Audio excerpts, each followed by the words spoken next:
I am not of the school that, you know, we need somebody who doesn't necessarily want to run. I think Christie's doing a great job, but if he doesn't feel it's the right time, I don't think we should draft somebody, because I think we have good candidates. But the one thing that Christie does have, that I think every candidate, every official can learn, is he's got this fight. Let's watch this. You don't send your children to public schools, you send them to private schools, so I was wondering why you think it's fair to be cutting school funding to public schools. Hey, Gail, you know what? First off, it's none of your business. I don't ask you where you send your kids to school. Don't bother me about where I send mine.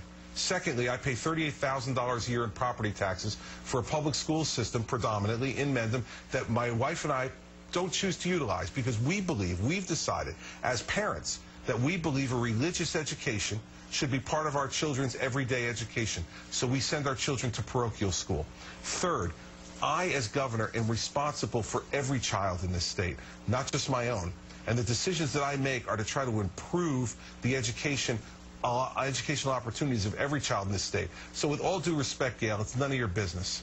Ouch. I love that. I love Chris Christie's straight talk, and I think that's what most Americans love about him.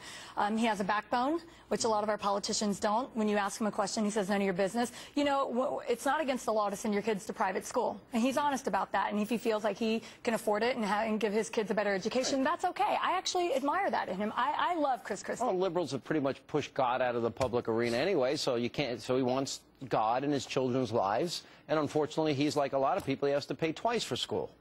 Well, I actually thought that, you know, you call it personality or chutzpah or whatever. I call it thin skin.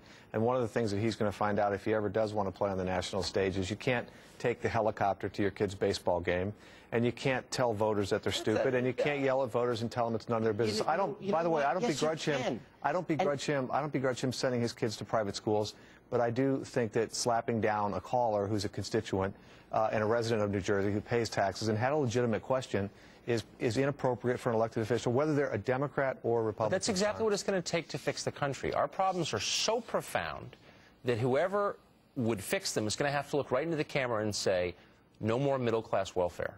Entitlements must not be reformed. They have to be. No, but it's going to take someone who's a bit of a psycho, actually, well, to do that. I'm not kidding. Someone who's not going to, like, split the baby and be like, oh, we're going to make cuts in 50 years. No, we're going to cut your Medicare. I'm sorry. We're going to have to because the country's going to be bankrupt if we don't. And only someone with this temperament can pull it off. Well, I don't think that's true, because you see people in Washington right now.